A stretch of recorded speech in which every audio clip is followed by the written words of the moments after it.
درود سارے بلند آواز سے پڑھیں، اللہم صلی علی۔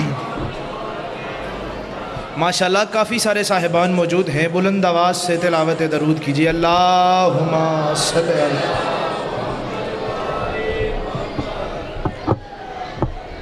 پھر بھی آل محمد کی ذات پہ درود پڑھیے صاحب، اللہم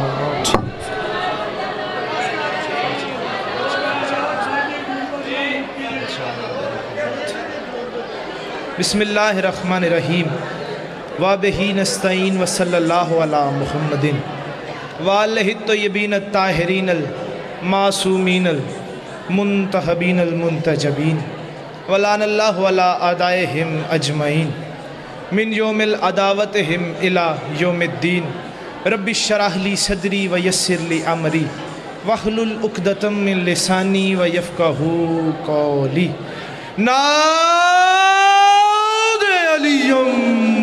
مظہر العجائب تجد ہون اللہ کف نوائب کل ہم وغم سینجلی بے علیم بے علیم بے علی۔ درود سارے بلند آواز پڑھیں، اللہم۔ دعا ہے پروردگار عالم بانیان جشن کی تمام نیک حاجات اپنی بارگاہ میں قبول و منظور فرمائے۔ میرے مالک مجھ سے پہلے جو ذاکرین پڑھ گئے، میرے بعد قبلہ کا خطاب ہے، میرے مالک ہم تمام کی نوکری اپنی بارگاہ میں قبول و منظور فرمائے۔ میرے مالک یہ ہاتھ بلند ہیں اپنے حبیب کے اس پاک دن کا واسطہ، میرے مالک جو لوگ جو حاجات لے کر اس پاک در پر نبی کے نوکر آ گئے ہیں، میرے مالک تمام کی نیک حاجات اپنی بارگاہ میں قبول و منظور فرمائے۔ میرے مالک اپنے حبیب کے اس پاک در سے کسی کو خالی دامن نہ جانے دیں۔ میرے مالک اس نازک دور میں ہماری قوم کی ماؤں بہنوں بیٹیوں کے پردے سلامت رہے۔ آخری دعا اور سب سے بڑی دعا آمین کہنا اور ثواب میں شریک ہو جانا۔ میرے مالک ہم وارث کے ہوتے ہوئے بے وارث ہو گئے ہیں، ہم گنہگاروں کو پردے والے بادشاہ کی زیارت نصیب فرما۔ درود سارے بلند آواز سے پڑھیں، اللہم صلی۔ اجازت ہے قبلہ ذکر پاک کا آغاز کی؟ قبلہ اجازت ہے؟ بسم اللہ۔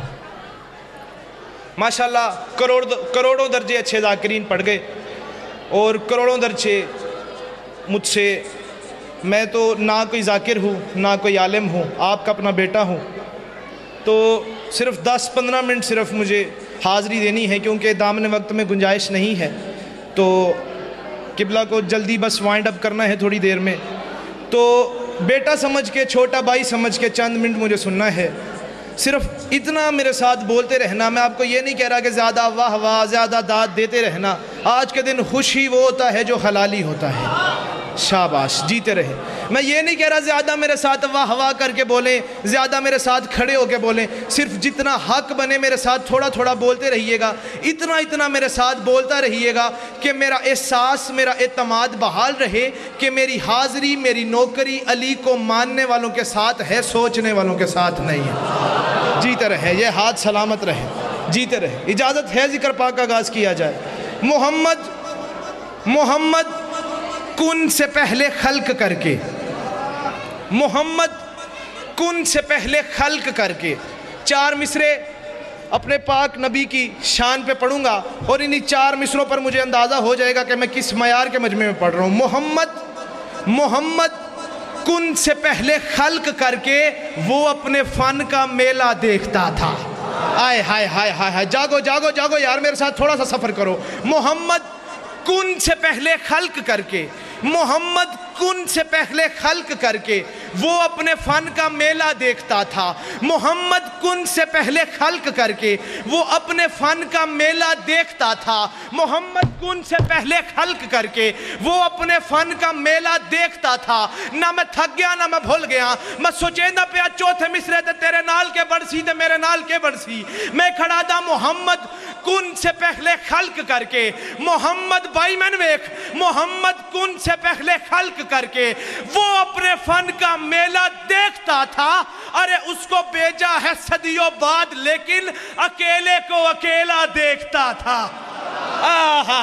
شاباش، زندہ باد بوانا یار، شاباش، نہ ہتھاں دی خیر ہوئے، رزق حلال کرو، ہاتھ چاہ دیو حیدری، جیتے رہے، یہ ہاتھ سلامت رہے۔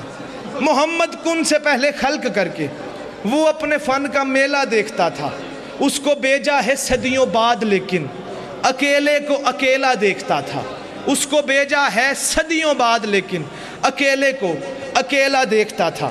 بندے ممبروں پہ آتے ہیں، میرے بھائی کو لڑائی جھگڑا نہیں، میرے بھائی ممبر پہ آتے ہیں اور آگے کہتے ہیں محمد غریب ہے، اللہ کا رسول غریب ہے۔ میں انہیں ایک بات بتانے لگا ہوں 4 مصروں میں، جو میرے بھائی کہتے ہیں محمد غریب ہے، انہیں ایک میسیج دینا چاہتا ہوں۔ میں کہہ رہا ہوں خدا کی ذات کا جس کو حبیب کہتے ہو، جیتے رہو جیتے رہو، یہ جڑا ہاتھ اٹھے ہے میں کروڑاری سلام کھڑا کرتا ہوں۔ خدا کی ذات کا جس کو حبیب کہتے ہو، حشر میں جس کو بشر کا نصیب کہتے ہو۔ نبی دا نوکر میرے نال بولے سن، خدا کی ذات کا جس کو حبیب کہتے ہو، حشر میں جس کو بشر کا نصیب کہتے ہو، خدا کی ذات کا جس کو حبیب کہتے ہو، خدا کی ذات کا جس کو حبیب کہتے ہو، حشر میں جس کو بشر کا نصیب کہتے ہو، خدا کی ذات کا جس کو حبیب کہتے ہو، حشر میں جس کو بشر کا نصیب کہتے ہو۔ پورے زمانے دے خزانے دیاں چابیاں میرے ہاتھ تے رکھ کے آگ سلمان چھا تیرے شیر دی قیمت میں قبول ہی نہ کرا۔ میں کہہ رہا ہوں خدا کی ذات کا جس کو حبیب کہتے ہو۔ میں بندہ ویکھنا جڑا چوتھے مصرے تے چپ کر گیا۔ خدا کی ذات کا جس کو حبیب کہتے ہو، حشر میں جس کو بشر کا نصیب کہتے ہو۔ اوے عرب کی رانی خدیجہ کنیز ہو جس کی، عجیب بات ہے اس کو غریب کہتے ہو۔ ہو جڑا بندہ نہیں بولنا اس کا برے چوی رزق حلال کرو، ہاتھ چاہ دیو حیدری، ہتھاں دی خیر ہوئے یار، ہاتھ امام زمانہ دے قدمہ تے لگن، زندہ باد وہ آنا، جیتے رہے آپ سلامت رہے۔ جی میں نوکرہ۔ خدا کی ذات کا جس کو حبیب کہتے ہو، حشر میں جس کو بشر کا نصیب کہتے ہو، اور عرب کی رانی خدیجہ کنیز ہو جس کی، عجیب بات ہے اس کو غریب کہتے ہو، عجیب بات ہے اس کو غریب کہتے ہو، عجیب بات ہے اس کو غریب کہتے ہو۔ اچھا ہمارے یہاں سیرت کی کوئی صورت ہی نہیں رہی۔ سیرت النبی میں کل ایک بک پڑھ رہا تھا، اس کے اندر بندوں نے لکھا ہوا ہے کہ رسول پاک دنیا میں تشریف آوری ہوئی، رسول پاک کی ایک قبیلے کے بندے لکھتے ہیں رسول پاک کی تشریف آوری ہوئی تو جی میری طرف توجہ رکھیے گا، رسول پاک کی تشریف آوری ہوئی تو عورتیں جو تھی، دائیاں جو تھی، وہ اپنے اپنے گدے لے کے مدینے کی طرف روانہ ہوئی۔ وہ اپنے اپنے گدے لے کر آئیں، جو امیروں کے بچے تھے وہ تیز گدوں پر بیٹھ گئے، جو عبداللہ کا یتیم تھا وہ حلیمہ کے حصے میں آ گیا، جو عبداللہ کا یتیم تھا وہ حلیمہ کے حصے میں آ گیا۔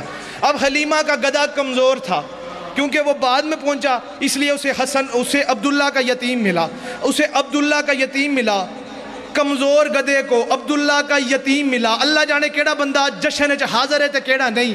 کمزور گدے کو عبداللہ کا یتیم ملا، حلیمہ نے گدے کے اوپر عبداللہ کے یتیم کو بٹھایا اور وہ اپنے گھر کی طرف روانہ ہوئی۔ اب وہ مورخ لکھتا کیا ہے، وہ کہتے کمزور گدے پہ محمد بیٹھ گیا، گدے کو پتہ چل گیا کہ میری پشت پہ رسول سوار ہے، گدے کی سستی ٹھیک ہو گئی، گدہ چست ہو گیا، گدے نے بھاگنا شروع کر دیا۔ اچھے گدے پیچھے رہ گئے، آئے اچھے گدے پیچھے رہ گئے۔ ادے جے تیرے ہاتھ نو سلام ہے، اچھے گدے پیچھے رہ گئے، کمزور گدہ آگے نکل گیا۔ میں 14 نو گواہ بنا کے ذکر رسول اچھ کھڑا ممبر تے آدھا، میں کتاب پڑھ کے بند کر چھڑی، میں سوچتا رہا، میں اس بات کا اتفاق اب تک میں یہ بات سوچتا رہوں، مجھے پتہ ہی نہیں چلا یار میں اس گدے کو گدہ کہوں یا اس گدے کو گدہ کہوں۔ ہائے میں اس گدے کو، یار یہ کیا مذاق ہو رہا ہے اسلام کے ساتھ۔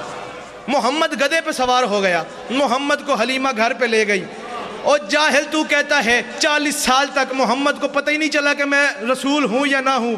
محمد کے دنیا پہ آتے تو خود لکھ رہا ہے، گدے کو پتہ چل سکتا ہے، محمد کو نہیں پتا کہ میں رسول ہوں۔ ہائے محمد کو نہیں پتا کہ میں رسول ہوں۔ اچھا بندے اعتراض کیا کرتے ہیں، کہتے شیعہ علی کرتے ہیں، جب علی کائنات میں آئے تو علی نے قرآن پڑھا۔ یہ شیعہ کہتے ہیں جب علی کائنات میں دنیا میں تشریف آوری ہوئی مولا علی علیہ السلام کی تو رسول پاک کے ہاتھوں پر مولا علی نے قرآن پڑھا، جب رسول دنیا پر آئے تب رسول اللہ نے قرآن کیوں نہیں پڑھا؟ بندے سوال کرتے ہیں بھائی جان، ہماری شیعہ نیشن پہ یہ کویسچن ہوتا ہے۔ میں اتنے بڑے عالم دین کی بلاؤ کعبہ جناب علامہ حافظ تصدق صاحب کی موجودگی میں ان کی تائید حاصل کرنا چاہوں گا۔ وہ کہتے ہیں جی رسول پاک نے قرآن کیوں نہیں پڑھا؟ مولا علی نے قرآن پڑھا ہے۔ میں اسے جواب دے کے کہہ رہا ہوں، جب رسول دنیا پر آیا تب حالات اور تھے، جب رسول دنیا پر آیا تب حالات اور تھے، جب علی دنیا پر آیا تب حالات اور تھے، جب علی دنیا پر آیا تب رسول اللہ قرآن سننے والے تھے۔ میری طرف دیکھنا ہے بھائی، میں نے دیکھنا ہے بھیا، میں چھڑن لگا ممبر۔ جب رسول دنیا پر آیا رسول نے قرآن کیوں نہیں پڑھا؟ جب علی دنیا پر آئے علی نے قرآن پڑھا، رسول اللہ نے قرآن کیوں نہیں پڑھا؟ رسول اللہ نے قرآن کیوں نہیں پڑھا؟ میں کہہ رہا ہوں جب علی دنیا پر آیا تب حالات اور تھے، جب رسول اللہ دنیا پر آئے تب حالات اور تھے، جب رسول اللہ دنیا پر آئے ہر شخص ہر ایک بات کو پاتا ہی نہیں تھا، ہر شخص ہر ایک بات کو پاتا ہی نہیں تھا، جاگے جاگے ہر شخص ہر ایک بات کو پاتا ہی نہیں تھا، ہر شخص ہر ایک بات کو پاتا ہی نہیں تھا، ہر ذہن میں ہر لفظ سماتا ہی نہیں تھا۔ میرے نال بولو یار، کیا ہو گیا تو انہوں نبی دا نوکر دے، میرے نال بولو نا۔ ہر شخص ہر ایک بات کو پاتا ہی نہیں تھا۔ میں پنجاب دے دلچ کھڑا پڑھ دا، میں تا بوانے دا نا یار بچپن تو سوڑ دا کھڑا، تو اسی میرے نا بولین دے ہی نہیں پہ یار، میں نبی دا ذکر کھڑا کریں دا۔ میں کھڑا دا ہر شخص ہر ایک بات کو پاتا ہی نہیں تھا، ہر ذہن میں ہر لفظ سماتا ہی نہیں تھا۔ علی قرآن پڑھ سکتا ہے، نبی قرآن نہیں پڑھ سکتا۔ علی قرآن پڑھ سکتا ہے، نبی قرآن نہیں پڑھ سکتا۔ کیوں نہیں پڑھ سکتا؟ میں تجھے بتاتا ہوں۔ میں کہہ رہا ہوں ہر شخص ہر ایک بات کو پاتا ہی نہیں تھا، ہر ذہن میں ہر لفظ سماتا ہی نہیں تھا۔ جس بندے کے گھر کا چولہا علی کی جوتی کے صدقے میں جلتا ہے وہ بندہ ہاتھ اٹھا کے رسول اللہ کو سلام کرے۔ جس بندے کے گھر کا چولہا علی کی جوتی کے صدقے میں نہیں جلتا وہ اپنی داد سنبھال کے اپنی جیب میں رکھے، اس کی داد مجھے چاہیے بھی نہیں۔ میں کہہ رہا ہوں ہر شخص ہر ایک بات کو پاتا ہی نہیں تھا، ہر شخص ہر ایک بات کو پاتا ہی نہیں تھا، ہر ذہن میں ہر لفظ سماتا ہی نہیں تھا۔ اور قرآن سناتے بھی بلا کس کو محمد، قرآن کسی اور کو آتا ہی نہیں تھا۔ بولو لال کلندر پاک بھی دورہ سے